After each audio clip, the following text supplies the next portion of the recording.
So I've been running a CNC business for 10 years. I own 8 different CNC routers, and this is the first year where the CNC Side Hustle actually changed. So in this video, I'll be covering what changed, how to navigate it, and is a CNC Side Hustle actually worth it? So before we talk about what's changed, let's cover what hasn't changed about a CNC. So the basics are still there, right? It's still a computer that's numerically controlled. It goes up, down, it cuts a multitude of materials, and in my opinion, it's one of the most versatile tools, whether you have a hobby shop or an industrial shop, right? This machine replaces so many different tools, and in my belief, all you need is this, if you have a garage, with a sander, an impact or a drill, and a simple trim router, and you can make pretty much any project you want, like 99% of them. So the basic CNC fundamentals have not changed, but the landscape around these CNC machines and how consumers kind of interact with them have definitely changed. So the first change that I've seen, and this is the biggest shift I've seen over the last 10 years, is the price to performance ratio, right? Or in other words, you're getting a lot more bang for your buck. So these machines, and just as a story, whenever I started off, in 2016, the best machine I could find and relatively the cheapest to do what I wanted to do was $6,000. And it was a 2-foot by 3-foot Laguna IQ at the time. I think now that machine's 15 grand, but at the time it was $6,000. That was the best one I can find.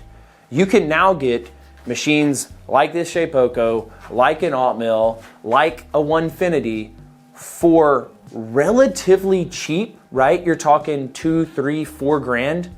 For a machine that is not only bigger than my original machine, but also faster and better, right?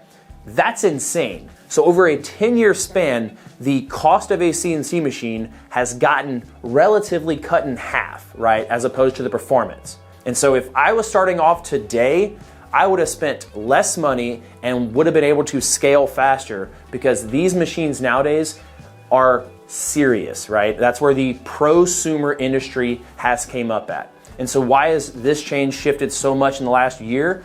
Well, all of these different CNC companies are starting to compete, right? And one's making a better one, right? And the alt mill may have kicked that off. And then the Shapeoko is now improving, and they're also really, really good machines, right? And then you have Onefinity, and they're starting to make some good stuff. And these other bigger companies are starting to try to tighten up their motors and get their stepper motors more powerful, get their spindles more powerful, and the whole industry is rising and prices are dropping because capitalism is working in this industry, and it's a beautiful thing to see. And I think this year was the biggest shift that I've ever seen for the bang for your buck. So if you're new to CNC and do not own one yet, now is the best time to buy. Hopefully in 5 years, it's even a better time to buy. But as of now, this is the best and lowest prices I've ever seen machines that can actually perform at a scalable side hustle rate. Now, the next big shift that happened is lasers and 3D printers got a ton cheaper. And this has happened very rapidly, right? I mean, lasers used to be quite expensive. They've been going down a little bit each year, but over the last year and a half, they went from $1,000 you can get from overseas, maybe $2,000, to you can get them on Amazon for $200, $500. You can get ones now that automatically touch off, that auto feed stuff for just a couple grand. Lasers have came so far in the last few years. And then you have the 3D printing column of CNCs, right? And those have gotten squished down into a compact Bamboo Labs X1 Carbon or P1S, whatever one you want to get, right? And you can spend and get a top of the line 3D printer for $2 grand, but you can also get one that works just fine for $200-300. That's insane, right? If you would have said that 15 years ago, that didn't exist. And so you have this onslaught of people that are getting into digital fabrication that have no idea what it was just a couple months ago. Now that change isn't coming, it's already here and it's here to stay. And let me know in the comments down below If you own 2 of the 3 CNCs, right? If you own a CNC router and a CNC laser, or a laser and a 3D printer, or a 3D printer and a CNC, let me know down below which 2 you own of the 3 major CNCs that are out there. Now the next one's a pretty simple change, does not need a lot of explaining, and that is how much AI is helping the 3D modeling world.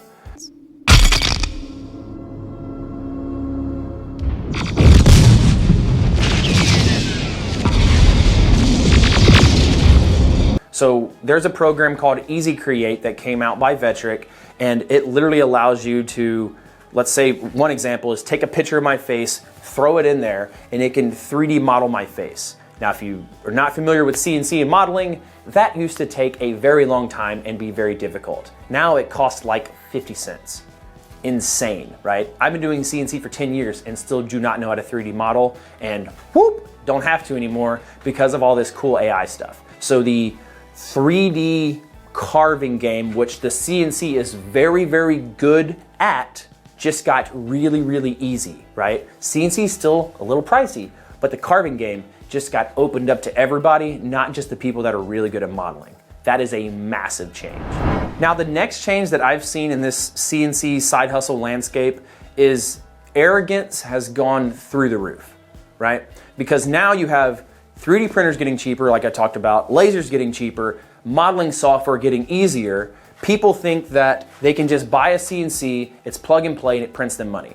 And I've seen this firsthand through the thousands of messages that we have gotten on CIC Workshop. And if you're not familiar with CIC Workshop is, it is a business that I run where we sell the very best CNC bits and materials that you can get on the market. So what we're having are customers that bought that $500 3D printer that can take it out of the box and hit go and start making stuff. But then they also buy a $500 CNC and they're like, why can't I cut anything? Why is this not working? And the problem is those two are not the same, right? These things are not like the others. And so because everything has gotten easy, we have this new wave of people that have no idea what they're doing with the CNC, that do not want to learn or are not willing to learn. Because CNCs will always be a little bit more difficult than those other two. Because you have torque from the bit, you have chip ejection, you have material choices, right? You can cut so many different things, you know, whereas a 3D printer or laser just does it for you, right? You click the setting and it's done. There is no 100% correct setting for a CNC. And so it has so many different variables. I would challenge you to not be the arrogant one and think it's just a plug and play thing. Understand that you have to build like this pyramid of knowledge around a CNC. I'm not saying you have to be the smartest CNC in the world. You just have to understand it's not like those other ones. It's gonna take a little bit of work. And I think that's a huge benefit for side hustlers because now you can start making stuff with the machine that's a little bit more expensive and start selling it where they can't because they bought something and they thought it was gonna print them money and you didn't. You put in a little bit of work and you're making it work for you. So that is a huge change that I've seen firsthand through thousands and thousands of messages coming into CIC Workshop every single week. So with all that being said, how should you navigate all of these changes in order to make money with your CNC? Let's talk about that. So how do you navigate all those changes that may seem a little bit intimidating, right? On the bang for your buck side, just know that I would get a good machine. Because these CNCs are getting cheaper, you don't have to spend $6 grand for a good machine, right? And if you actually want to make money with a machine, a $500 one is not going to do it for you. A $1,000 one is not going to do it for you. Now, there may be some people that argue that, hey, you know, my $1,000 machine worked great and it allowed me to upgrade to the next one. Cool. I will not argue that that machine can pay for itself. I will argue that that machine cannot pay for other stuff. Right? That's what a CNC side hustle is for. So I recommend 2 different CNC machines. CNC machine number 1 that I recommend, and both of these links are going to be down in the description, please click on them, is the Shapeoko 5 Pro, and now they have a 5.1 model out there. The reason I like the Shapeoko is if you don't know anything about a CNC, this has the very best ecosystem for you to learn and grow and start cutting out stuff, period. It's the best for it. It's a damn good machine, and the ecosystem, customer service, it's American made, everything's awesome there. second recommendation is if you have some prior CNC experience, I would go with the alt mill, right? If you don't need your hand to be held or anything like that, the alt mill is faster than the Shapeoko and can technically handle more production. With the one caveat is if you don't know how to run the dang machine, then production doesn't matter. So that's where I would say the Shapeoko really, really shines. Like, the software is free, it can run off of a Mac, like there's all kind of good things here. Either decision is a good decision, period, right? Either decision's good. So do not skimp on a machine, especially if you're actually serious about trying to make some real money with it. So if number one is don't cheap out on a machine, number two is understand what the machine is capable of and what its strong points are. And this happens a lot with side hustlers is they use a CNC as a laser, right? And they start competing with laser engravers. Well, laser engravers are going to be better than this machine at certain things, just like 3D printers are. And so because everybody has so many 3D printers now and has so many lasers, you have to get, this is really punny actually, you have to get laser focused on what a CNC can do and what it's really well at. And so when you think about those 3D carvings that I talked about, I know people that are making 20 to 50 grand a year doing really good 3D carvings. They'll use the AI to get them almost all the way there, and then they'll tweak the model to their own likings. Like, that is huge right now. And so CNC is very good at that. Lasers can't do it. 3D printers, they do it in plastic. Nobody wants that, and they can't do it that big. And so this CNC can now do a big, nice 3D model plaque that you sell. Typically, these sell anywhere from $300 to $500. Now, they'll take all night on your CNC, and usually you do a roughing pass, you click go on the finisher, and the tapered ball nose bit does all the work. Really cool. That's a really good avenue that you're combining all of these changes with, right? And you're going against the tide with the 3D printers, and you're using the capabilities of these really cool, cheap machines, and you're also incorporating an AI. That is a huge unlock that has never happened before, and not a lot of people are hopping on that. Even people that currently own CNCs are not doing that. So that is a huge move that you can make. Now, the next thing is something that took me a very long time to understand, and this is gonna hurt to hear, but tried and true is better than new, okay? Now, what do I mean by that? What I mean is, if you are trying to make money with a CNC, do not try to reinvent the wheel. Do not make a product that's never been made before, that has unknown demand, unknown customers.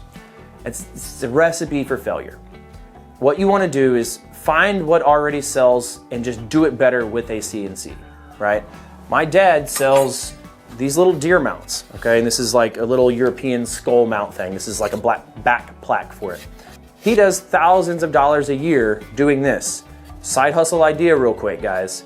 If you went to 5 local taxidermists and say, hey, I can make you your mounts for you, what price are you paying? I'll beat them by a couple bucks. That's a full side hustle right there. Why? Because it's a proven product that people are already buying, you know the customer, and it works. Don't try to make something that has no demand. It's just really hard. Do not think you have to go nationwide on Etsy to make a killing, right? Just pick your sales channels, right? Those are going to grow. So is a CNC side hustle worth it? Yes. Is it easy? No, it never has been, even when I started 10 years ago. Is now, I think, the best time to ever start a CNC business? Yes. Literally, my business is based on it, right? My 25 employees and this whole YouTube channel is based on CNCs growing and getting better and better. So like, I am proof that I truly believe that CNCs will continue to grow and continue to improve really everything in woodworking. Just remember, customer first, find your customer, then build them a product. Do not build a product, then try to stick it down somebody's throat. That does not work, that will fail. Now, if you want me to create a video on what I would do in my first 90 days of owning a CNC, let me know in the comments down below. Check out this video right here for more CNC business tips. And as always, guys, remember, you ain't cutting it close, you ain't cutting it right.